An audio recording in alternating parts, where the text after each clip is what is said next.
Nah, they go to motor mago. They go to bullets. They go to bullets. Almost 6 bullets. More than how many bullets? More than how many bullets? 1, 2, 3, 4, 5, 6, 7, 8, 9. No, mago never knew. No, when I'm able to now. More than how many bullets? No, go. 10 complete for years. Do you see? Almost 6 bullets. 6 bullets. AK-47. AK, see as you listen.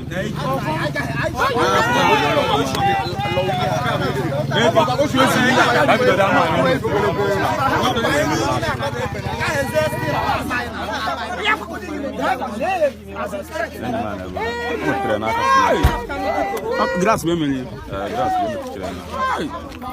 Apa na buai na moto. Ana fia. Ni Fulani.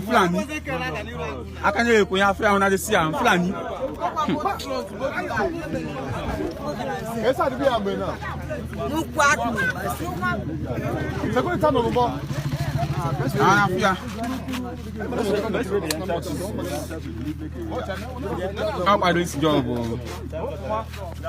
How on earth did these people even survive all of those bullet shots? My people, just look at this. About 10 bullet holes at the back window, then about 5 at the front, yet by some miracle, they made it out all alive. What is really happening in the southeast though? No day goes by without reports of herdsmen attacks on Ndigbo. Now, let's take a closer look at these gunshots. Will you agree with me that these are not mere bullet holes? I mean, look at the width, look at the kind of hole size these bullet shots gave. Look at the impact. This is really frightening. Very, very scary. The people in the video claim that the attackers were armed Fulani herdsmen carrying AK-47s. But hold on, the comments under this video tell another story. Some are arguing that these are not AK-47 bullet marks at all. In fact, some are boldly saying the shots look like cutlass slashes rather than actual bullet holes. Could this be possible? Military men and security experts watching this video right now, please enlighten us. What kind of gun can create such damage? So I came across this video making trends on X where a commercial car traveling within the Enugu state was attacked by herdsmen. They were traveling from Uzowani to Nsukka town in Enugu state. But my people, beyond the argument over weapon types, let's talk about the real issue here. What is truly happening in Igboland? These incidents are getting really out of hand. Every other day we hear of other attack, another ambush, another case of innocent travelers narrowly escaping death. What is responsible for all of this? Who are these people terrorizing our communities? Now, let's look at some interesting comments under this video because, my people, the argument has shifted from who did it to who is really behind these attacks. Take a look at these comments from Boro. He said they are alleged to be Fulani herdsmen, but when apprehended, they bear indigenous names like Ugochukwu, Ekene, Chuks, Emeka, Ifeanyi, and so on. The criminal elements are your kingsmen. Simple. This is what at Boro said. And this other one from Mazi Hashem said, Fulani Ke, when 95% of criminals caught within the southeast region are of indigenous heritage, they play.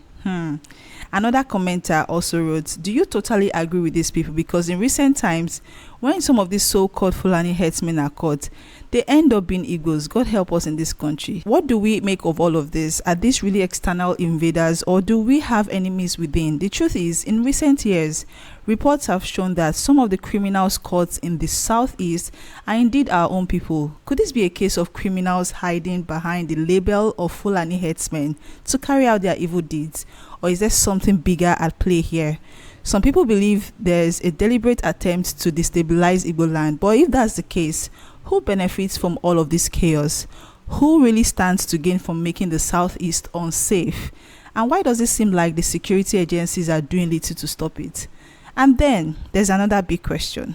Should Nigerians be allowed to bear arms to protect themselves? Because as it stands now, some of these commenters are feeling like they need to legalize the using of guns. Isn't it clear that law-abiding citizens are the ones left defenseless? Many believe that if every responsible Nigeria had the right to bear arms, it would be bad business for criminals and even corrupt politicians who thrive in lawlessness.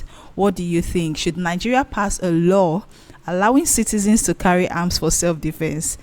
One thing is clear, this cannot continue. Whether it's actual Fulani herdsmen or criminals from within, Igboland is under attack and we as a people must demand solutions. So my people, let's discuss. What do you think about this whole situation? Who is really behind these attacks? Should Nigerians be allowed to carry arms for self-defense? Drop your thoughts in the comments. Let's talk about it. Yeah, I know, Alanya now, when you look at the video, you see that these are some of the boys who held the Aba Road and Airport Road hostage 2 days ago.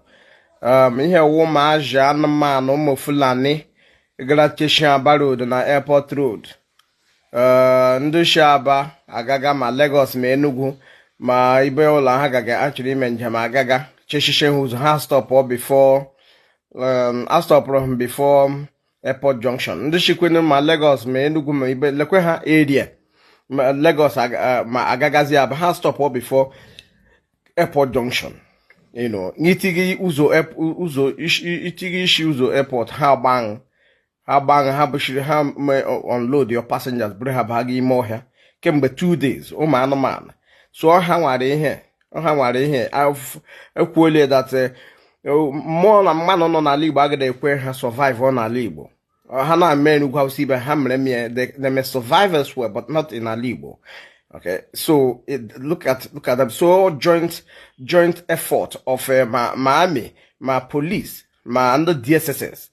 So they jointly combed the bush, all the bushes around that airport road and the Ngokpala area, that airport.